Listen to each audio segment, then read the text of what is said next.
Dr. Elena Martinez rubbed her tired eyes and looked at the computer screen again. She had been working for 16 hours straight at the Titan research station, listening to signals from deep space. Most days, she heard nothing but empty noise from the universe. Today felt different. The signal came through at 3:47 in the morning. At first Elena thought it was just another piece of space junk sending out random beeps. But as she cleaned up the sound and ran it through her computers, patterns began to show up. This was not random noise. This was a message. Elena's heart started beating faster. She had spent her whole life studying languages and sounds, hoping that one day she might hear from someone else out there among the stars. Her colleagues often joked that she was chasing dreams, but Elena never stopped believing. The message was complex. It had layers of sound and meaning that her computers worked for hours to untangle as the translation program slowly made sense of the alien words. Elena's excitement turned to horror. The message was a cry for help. "Please, anyone who can hear this." The translated text appeared on her screen. "We are the Valari of the water world Aquanus. Our people are dying. Evil ones from the stars have come to destroy us. We cannot fight them. We know only peace." Elena called her supervisor immediately. Dr. Robert Kim arrived at the station 20 minutes later, still wearing his pajamas under his lab coat. He was a serious man who rarely showed emotion, but when he read the translated message, his face went pale. "Are you certain this is real?" he asked Elena. "I have checked it 6 times, Elena replied. "The signal is coming from the direction of the Vega system. The mathematical patterns are too complex to be fake. Someone out there is asking for help." Dr. Kim sat down heavily in a chair. "We need to contact Earth immediately." The message from the Valari continued to come through over the next few hours. Each transmission brought more terrible news. The aliens described themselves as a peaceful water-dwelling species. They had never known war. They had never built weapons. Their entire civilization was based on harmony and sharing. But now, something called the Kron Empire had found them. Elena translated message after message, describing the horror that had come to the Valari world. The Kron were described as brutal conquerors who traveled from star to star, taking over planets and enslaving or killing anyone who lived there. They had done this to dozens of worlds before finding Aquanus. The Kron came in huge ships that blocked out our sun, one message said. They demanded that we surrender everything to them. When our leaders tried to talk and find peace, the Kron killed them. Now they take our people as slaves. They destroy our cities. They poison our waters. The most heartbreaking messages came from Valari parents describing their children being taken away. Others told of beautiful underwater cities being burned and destroyed. The Valari had tried to hide in the deepest parts of their oceans, but the Kron found them everywhere. Captain Jake Morrison arrived at Titan Station 12 hours after the first message was decoded. He was a tall, quiet man who commanded respect without having to raise his voice. The Earth Defense Force had sent him to decide what humanity should do about this situation. "Show me everything," Captain Morrison told Elena. For the next 3 hours, Elena played every message they had received. She showed him the star charts the Valari had included, hoping someone might find their world and help them. She translated the descriptions of Valari culture, their art, their peaceful way of life. Captain Morrison listened to it all without saying a word. His face remained calm, but Elena could see anger building in his eyes. "How long have they been sending these messages?" he asked. "Based on the signal strength, I think they started about 6 months ago," Elena replied. "But the messages are getting weaker. I think fewer Valari are left alive to send them." Captain Morrison stood up and walked to the window that looked out at the stars. "What do we know about this Kron Empire?" Elena pulled up her analysis. From what the Valari describe, the Kron are a military-based civilization. They have advanced technology and huge fleets of warships. They seem to move from system to system, conquering everything they find. The Valari think they have destroyed at least 30 other civilizations, and the Valari themselves, they appear to be completely peaceful. They have advanced science and technology, especially with underwater construction and energy shields, but they have no weapons at all. They never needed them because they never fought wars. Captain Morrison was quiet for a long time. Finally, he turned back to Alina. Keep listening to their messages. Record everything. I need to talk to Earth. That night, Alina could not sleep. She kept thinking about the messages from the Valari. She imagined families hiding in underwater caves while alien ships hunted them. She thought about children crying for parents who would never come home. By morning, she had made a decision that would change everything. Alina went to the communications room and set up the most powerful transmitter on Titan Station. She knew she was breaking protocol. She knew Captain Morrison had not given permission, but she also knew that while Earth's leaders talked and debated, more Valari were dying every day. She composed a simple message. Valari, people of Aquanus, this is Dr. Alina Martinez of Earth. We have received your distress call. We are coming to help you. Hold on. She sent the message toward the Vega system and then sat back, knowing she had just announced humanity's presence to a galaxy full of unknown dangers. 3 days later, Captain Morrison found out what she had done. Instead of being angry, he looked at her with something that might have been respect. Dr. Martinez, he said quietly, I hope you understand what you have started. Alina looked at the latest message from the Valari. It was short and filled with hope. Earth friends, we received your words. Our hearts sing with joy. Please hurry. We are running out of time. Yes, Alina replied to Captain Morrison. I understand exactly what I have started. The response came faster than anyone expected. Alina Martinez was eating breakfast in the Titan Station cafeteria when the alarm started screaming. Red lights flashed throughout the research facility as her communication equipment detected incoming signals from deep space. But these were not the weak, desperate messages from the Valari. These signals were strong, harsh, and clearly meant as a threat. Alina ran to her lab where Captain Morrison was already waiting. His face was grim as he watched the translation computer work on the new message. When the words appeared on screen, everyone in the room felt a chill run down their spine. Primitive species of the third planet, the message began. We are the Kron Empire. You have contacted our enemies. This makes you our enemies too. You will surrender your world to us, or we will take it by force. You have 72 hours to decide. The message included coordinates showing exactly where Earth was located. Somehow, the Kron had traced Alina's transmission back to its source. Her attempt to help the Valari had led the most dangerous military force in the galaxy straight to humanity's doorstep.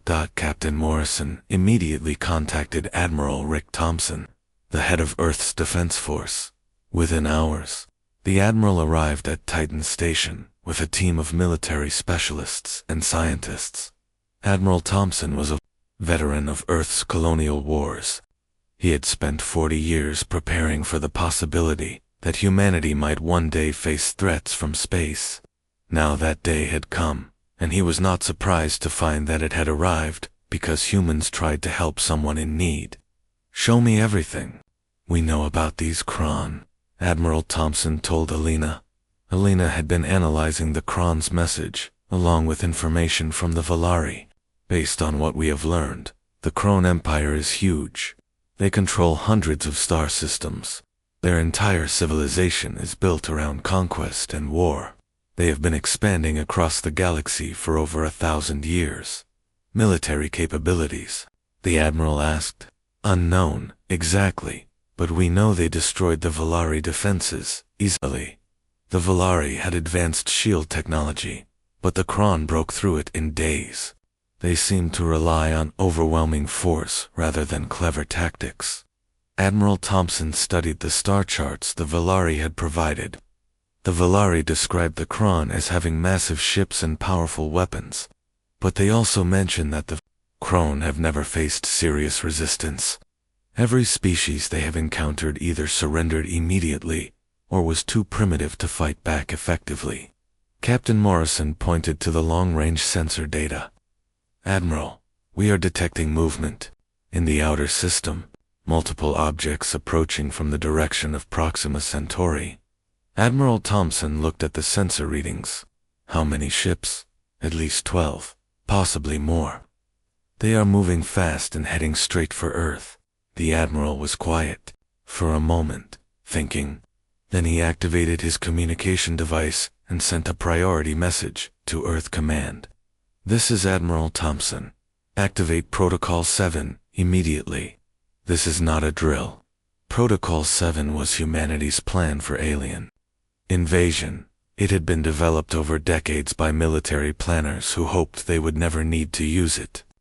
The protocol called for the immediate mobilization of every military asset in the solar system and the activation of secret weapon systems that had been hidden throughout human space. On Earth, Director Lisa Campbell received the Admiral's message in her office at the United Earth Council. She was a diplomat who had spent her career trying to prevent wars, not start them. But as she read the reports from Titan Station, she realized that humanity's peaceful intentions meant nothing to the Krone Empire. Activate all defense stations, she ordered her staff. Contact every colony and military base. Tell them we are now at war. Meanwhile, Lieutenant Commander Amy Foster was leading a reconnaissance mission near Jupiter when the alert came through. Her stealth ship, the UES Silent Runner, was perfectly positioned to observe the approaching Krone fleet without being detected. What Amy saw through her ship's powerful telescopes made her understand the size of the threat humanity was facing. The Krone ships were enormous, each one larger than Earth's biggest space stations. They moved in perfect formation, like a school of metal fish swimming through the void toward Earth. Command, this is Foster, she reported. I count 14 Krone vessels. They are massive, but they are flying in a predictable pattern. They do not seem to be scanning for threats or expecting resistance. Admiral Thompson received Foster's report with interest. They are overconfident, he told his staff. They expect us to surrender without a fight. Dr. Elena Martinez continued monitoring communications from both the Krone and the Valari. The Krone sent regular updates to their fleet, speaking of Earth as just another primitive world to be conquered. They discussed how they would divide up human territory and resources after the easy victory, but the Valari messages told a different story. The surviving Valari were amazed that anyone had answered their distress call. They sent detailed information about Krone technology and tactics, hoping to help their new human friends. The Krone are powerful, but they are lazy. One Valari message explained. They have won so many easy victories that they do not plan carefully anymore. They expect fear to do most of their work for them. As the 72-hour deadline approached, something unexpected began happening throughout human space. The news of the alien threat spread to every colony, every space station, every ship in the solar system. Instead of panic, the response was anger. Humans had always been fighters. They had survived ice ages, plagues, wars, and the challenges of spreading across the solar system. The idea that some alien empire expected them to surrender without a fight awakened something deep in the human spirit. On Mars, the colonial government began converting mining equipment into weapons. On the Moon, hidden military factories that had been built in secret started producing ships and ammunition.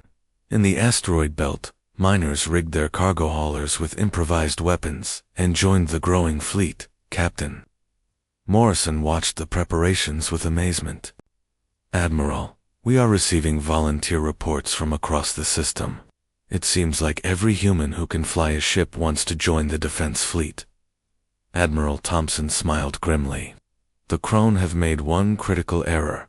They assume that because we tried to help the Valari, we must be weak and peaceful like them. They do not understand that humans fight hardest when they are protecting others. As the deadline approached, Alina received one final message from the Kron. Primitive humans, you have 6 hours remaining to surrender. Our fleet is approaching your world. Resistance is useless.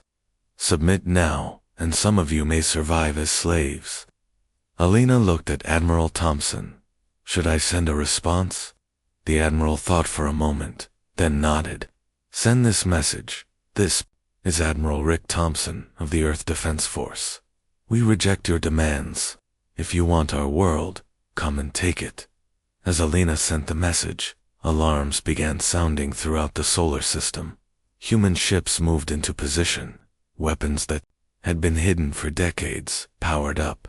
Soldiers who had trained their whole lives for this moment took their positions. The Kron Empire was about to discover that humanity was not like the Valari or any other species they had conquered.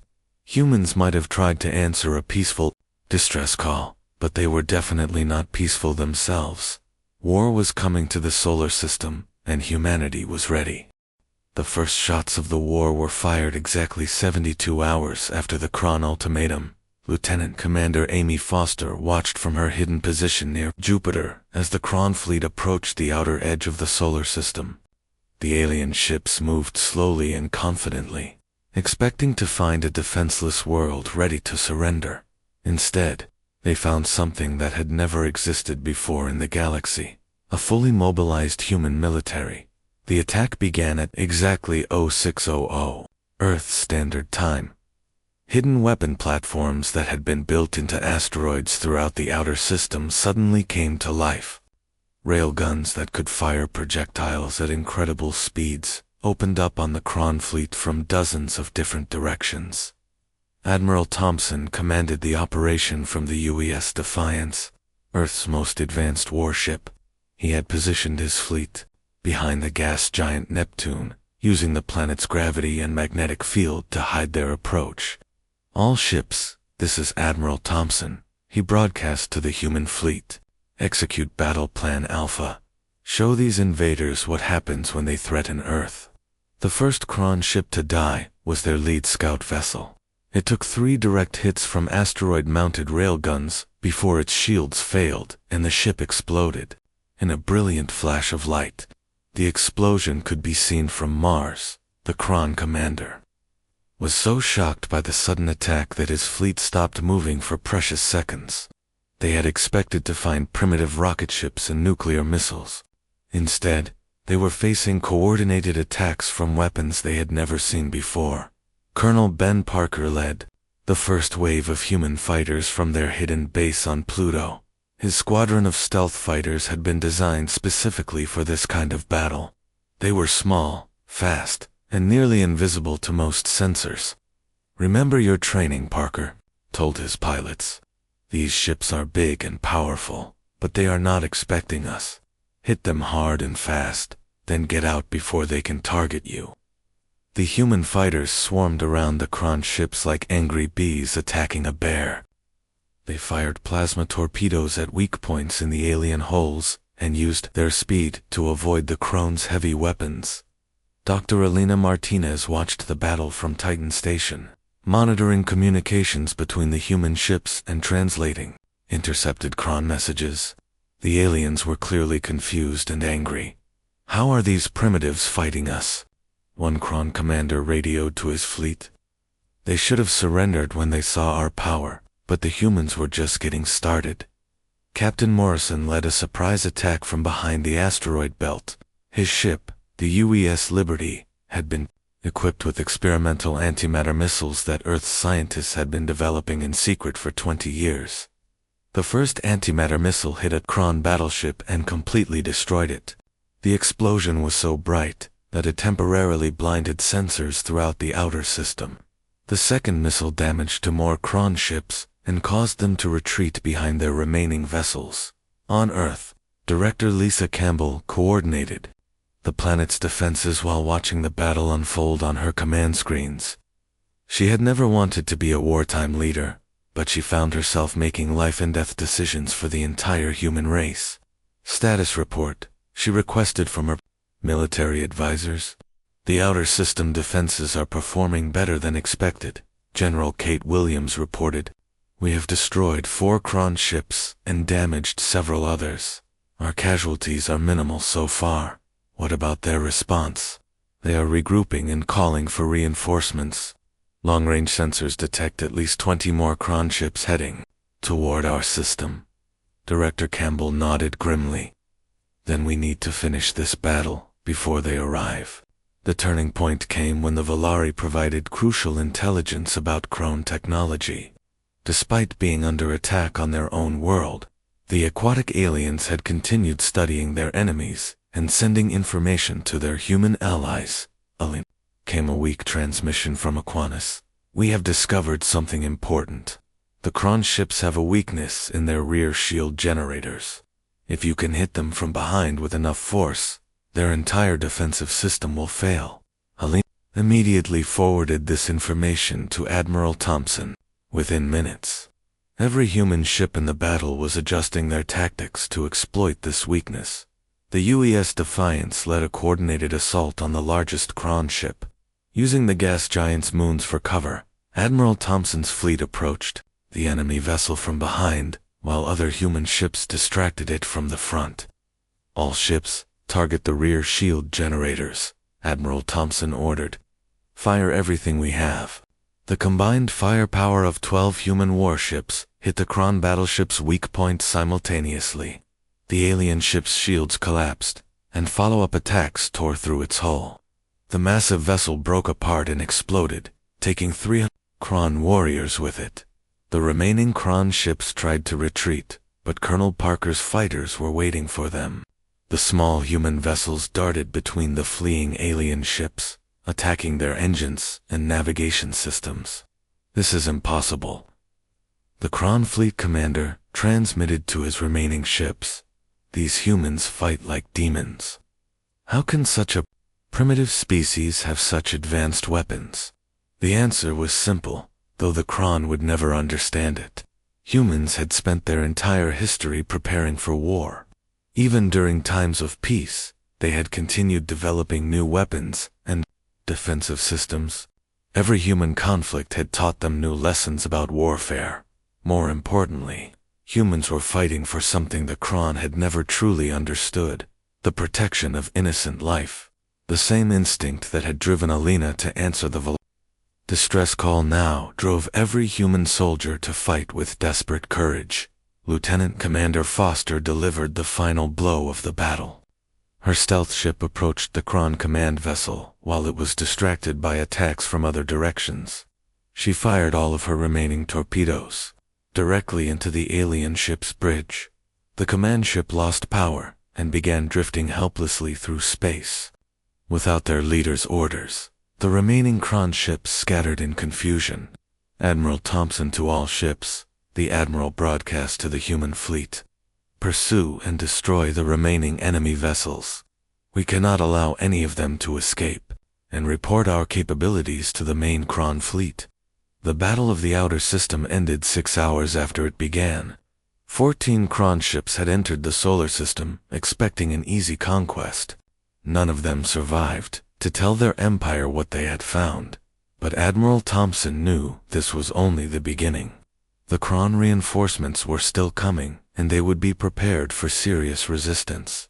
More importantly, somewhere in the galaxy, the Volari were still fighting for their lives against impossible odds. Dr. Martinez, the Admiral said, as the human fleet regrouped, send a message to our Volari friends. Tell them that Earth's children are coming to help them. Alina composed the message with tears in her eyes. Brave Volari of Aquinas, this is Earth. We have defeated the Kron ships that came to our world. Now we are coming to free yours. Hold on just a little longer. As she sent the transmission toward the distant star system, Alina realized that humanity had changed forever. The peaceful species that had wanted only to help a friend in need had become something new. The galaxy's unexpected warriors for justice. The war machine was fully awake now, and it would not rest until every oppressed species in the galaxy was free. News of humanity's victory spread across the galaxy, faster than anyone expected. The Kron Empire had ruled through fear for over 1,000 years. When 14 of their ships simply vanished while attacking a primitive world, panic began to spread through their territory. For the first time in centuries, conquered species started to believe that resistance might be possible. Admiral Thompson stood in the command center of the newly constructed Earth Defense Headquarters, watching status reports pour in from across human space. The victory over the Kron scout fleet had given humanity valuable time, but everyone knew the real war was just beginning. Report Admiral Thompson requested from General Kate Williams, who had been promoted to oversee the Liberation Fleet. "We have 200 ships ready for the assault on the Valari homeworld," General Williams replied. "Military vessels, armed cargo ships, and civilian volunteers. The Mars shipyards are working around the clock to produce more weapons and supplies, better than expected. The captured Kron technology is helping our scientists improve our shields and engines. Dr. Martinez has been working with the Valari to understand Kron weak points." Elena Martinez had become much more than a translator. She now served as humanity's chief expert on alien cultures and the primary link between Earth and its new Valari allies. Her small laboratory on Titan had grown into a major intelligence center. The Valari have provided detailed maps of their homeworld and the Kron occupation forces, Elena reported to the Admiral. There are approximately 50 Kron ships in the Aquinas system, plus ground forces on the planet itself. Admiral Thompson studied the tactical information. "That is 4 times the force that attacked us." "Yes, but we have advantages they do not expect. The Valari have been organizing resistance groups in the deep ocean cities. They can guide our forces to the most important targets." The plan that emerged was unlike anything the galaxy had ever seen. Instead of the Kron's usual strategy of overwhelming force, humanity would use speed, coordination, and surprise. Captain Morrison had survived the first battle, and now commanded a squadron of fast attack ships. His job was to hit the Kron fleet from multiple directions, while the main human force approached the planet. "Remember, we are not just fighting for ourselves," Captain Morrison told his pilots during the final briefing. "We are fighting for people we have never met, on a world we have never seen." But they called to us for help, and we answered. The journey to the Valari homeworld took 3 weeks. Human ships moved in small groups to avoid detection, using routes that the Valari had suggested. Along the way, they encountered other species that had heard rumors of Earth's victory over the Kron commander. Steve Johnson led one of these contact missions when his ship detected signals from a mining colony in an abandoned star system. The inhabitants turned out to be refugees from a world the Kron had destroyed years ago. "You are really going to fight them?" asked the refugee leader, an insect-like being whose species had lost their homeworld to the Kron. "You know they will send their entire fleet to destroy you." "Let them come," Commander Johnson replied. "Humans do not abandon their friends." The refugee colonies provided valuable intelligence about Kron military tactics and technology. They also offered to join the fight, but Admiral Thompson politely declined. "This is our battle," he explained. "But when we win, we will need your help rebuilding the worlds they have destroyed." Dr. Martinez maintained constant communication with the Valari resistance during the journey. Each message brought worse news about the situation on Aqu, but also reports of growing hope among the aquatic people. "The Kron grow nervous," one Valari leader transmitted. "They have heard rumors of their defeat at your world. Some of their ships patrol constantly now, expecting attack. Their ground forces have become more brutal, but also more afraid." The human fleet arrived at the edge of the Aquinas system on a Tuesday morning, Earth time. Long-range sensors confirmed. The Valari intelligence. 53 Kron ships orbited the water world, with more stationed near the system's asteroid belt. "All ships, this is Admiral Thompson." The Admiral broadcast to the Liberation Fleet. "Execute Liberation Protocol 1. Show the galaxy that bullies and tyrants will not be tolerated." The battle began with Captain Morrison's surprise attack on the outer Kron picket ships. His fast squadron appeared out of nowhere, destroyed 2 enemy vessels, and vanished before the main Kron fleet could respond. The Kron commander immediately began moving his ships into defensive positions around the planet. This was exactly what Admiral Thompson had hoped for. Phase 2, the Admiral ordered. All civilian vessels begin the evacuation run, while the Kron fleet focused on the military threat. 50 human cargo ships and passenger vessels dove toward the planet's surface. Their mission was not to fight, but to rescue as many Valari civilians as possible. The Valari had prepared for this moment. Resistance fighters guided the human ships to underwater cities, where thousands of their people waited in hidden shelters. The rescue operation proceeded smoothly until Kron ground forces realized what was happening. Major Chris Anderson led the ground defense mission. His Marines were equipped with underwater combat gear designed specifically for fighting on the Valari homeworld. When Kron soldiers attacked the evacuation sites, they found themselves facing human warriors who seemed equally comfortable fighting on land or in the ocean depths. These humans are insane, one captured Kron officer told his interrogators. They breathe air, but they fight underwater like fish. How is this possible? The answer was training and determination. Human Marines had spent months learning to fight in aquatic environments, knowing they would need these skills to help their Valari allies. Meanwhile, the space battle raged above the planet. The Kron ships were powerful and well-armed, but they had never faced an enemy that used such varied tactics. General Williams commanded the main battle fleet, using lessons learned from the first Kron attack.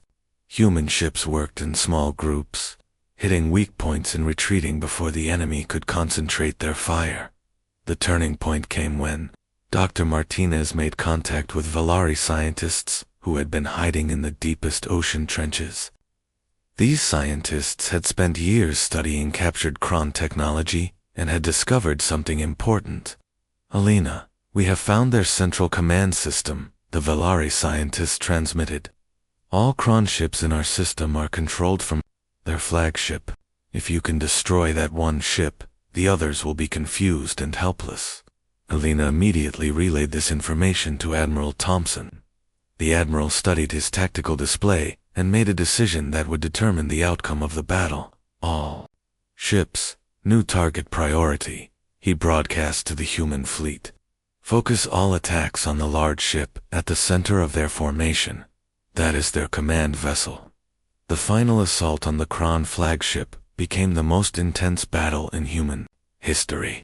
Every available human ship converged on the massive enemy vessel, while Kron fighters and escorts tried desperately to protect it. Captain Morrison's ship was among the first to reach the target. His U.S. Liberty fired every weapon it had at the Kron flagship's shields. "For the Valari," he shouted as his antimatter missiles impacted the enemy hull. The Kron flagship was the largest and most powerful ship in their fleet, but it had not been designed to withstand a coordinated attack by an entire enemy force under the combined firepower of 60 human vessels. Its shields failed, and its hull began to break apart. When the flagship exploded, something unexpected happened throughout the Kron fleet. Without orders from their commander, the alien ships began to drift aimlessly through space. Some tried to retreat, others fired randomly at empty space, and a few simply stopped moving entirely. "Admiral, the enemy fleet is in complete disarray," General Williams reported. "It appears their ships cannot function without central command." Admiral Thompson nodded grimly. "Then let us finish this. All ships, destroy the remaining Kron vessels. Do not let any escape to threaten innocent worlds again." The cleanup operation took 6 hours. When it was over, the Kron occupation of the Valari homeworld had ended. 53 enemy ships had been destroyed, and thousands of Kron ground. Troops had surrendered when they realized their situation was hopeless.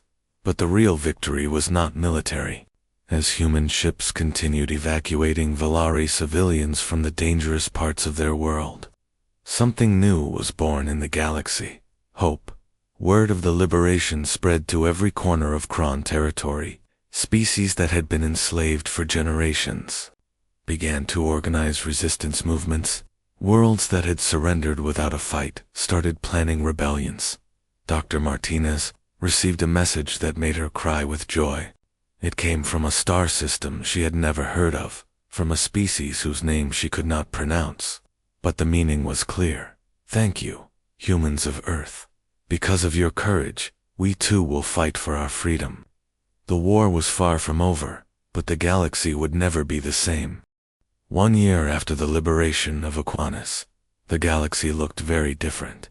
Dr. Elena Martinez stood on the observation deck of the new Galactic Liberation Alliance headquarters, watching ships from dozens of different worlds arriving for the first free assembly in 1,000 years.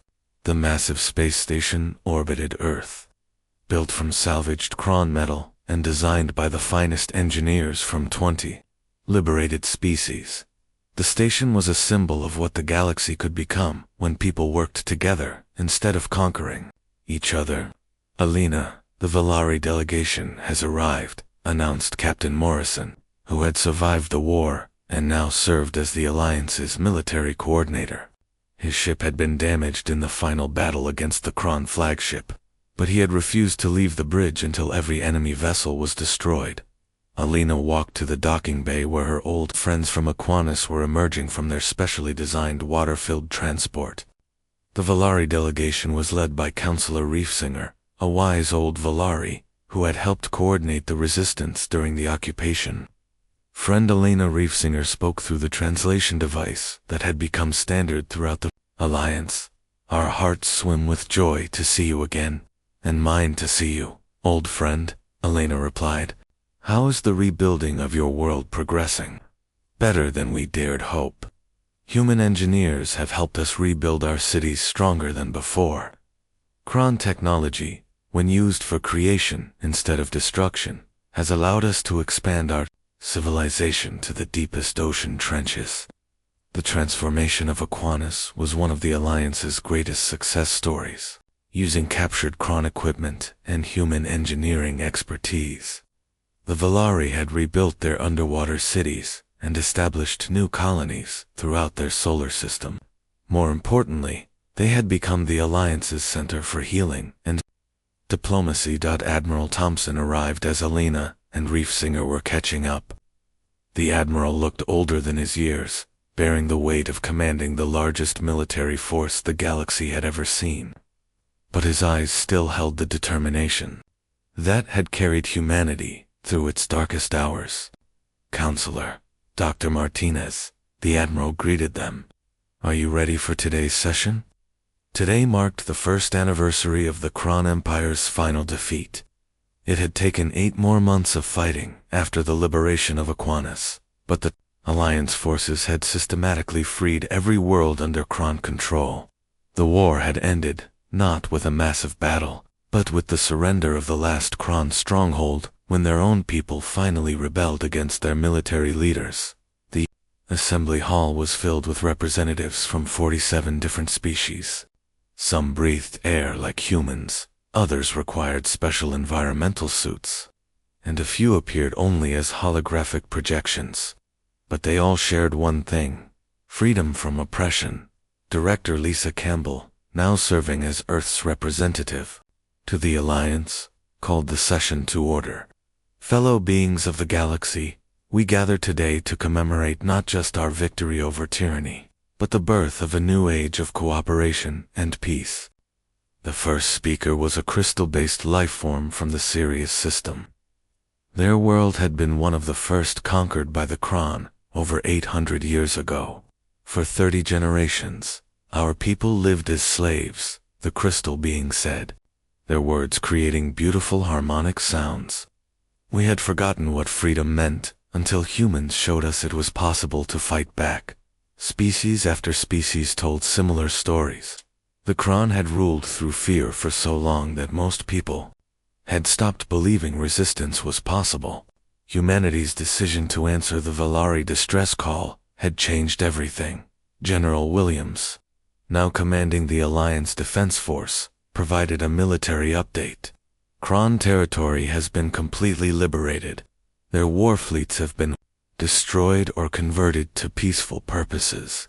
Former Kron soldiers are being retrained to help rebuild the worlds they once attacked. The transformation of the Kron people themselves had been one of the war's most surprising outcomes. Without their military leaders, and the culture of conquest that had defined their society, many Kron had embraced the Alliance's principles of cooperation and mutual aid. Commander Johnson, who now led diplomatic missions to newly contacted worlds, reported on expansion beyond former Kron territory.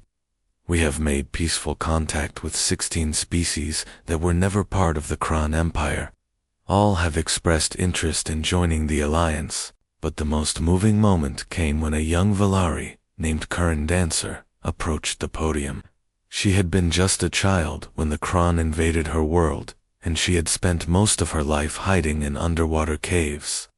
Before the humans came, I thought the universe was a dark and terrible place, Current Dancer said. I believed that strong people always hurt weak people, and that there was no hope for anyone who could not fight back. She paused, looking around the assembly at beings from dozens of different worlds, all working together. But then we heard a voice from the stars saying, "We are coming to help you," and I learned that the universe is not dark at all. It is full of people who will cross any distance and face any danger to help a friend in need. Alina wiped tears from her eyes as she listened to the young Valari. This was why humanity had answered that first distress call, not for glory or conquest, but because it was the right thing to do.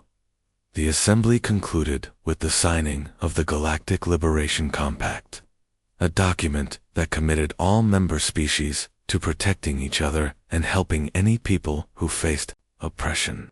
The compact established permanent fleets that would patrol the galaxy, ready to respond to distress calls from anywhere among the stars. After the ceremony, Alina found herself alone on the observation deck again, looking out at the stars. So much had changed since that night on Titan Station when she first heard the Valari cry for help. Captain Morrison joined her at the window. "Any regrets?" he asked. Alina considered the question. The war had cost thousands of human lives and brought suffering to billions of people across the galaxy. But it had also ended 1,000 years of tyranny and given hope to species that had forgotten what freedom meant. "No," she said finally. "No regrets at all. The Kron sent us a message today," Morrison told her, "from their resettlement colonies. They wanted to thank us for showing them a better way to live." Alina smiled. Even the former conquerors had found peace in the new galaxy the Alliance was building. A new signal chimed on Alina's communication device. She looked at it and saw that it was a distress call from a previously unknown star system. The message was faint and desperate, describing some kind of natural disaster threatening a peaceful civilization. "Another call for help," Alina said, showing Morrison the message. Morrison grinned. "Should we answer it?" Alina was already composing a response. "Always," she replied. "That is what we do." As she sent the message, promising help to yet another world in need, Alina reflected on how far humanity had come. They had started as a single species on a small blue planet, dreaming of finding friends among the stars. Now they were the guardians of galactic peace, leading an alliance of free worlds dedicated to protecting the innocent and helping those in need. The war machine that had awakened in response to one species' cry for help had become something greater, a force for justice that would never rest as long as there were people suffering in the universe. The stars no longer seemed cold and distant. They were full of friends, allies, and people who shared humanity's belief that everyone deserved to live in freedom and peace. And somewhere in the galaxy, Alina knew another species was sending out a distress call, hoping that someone would hear them and care enough to help.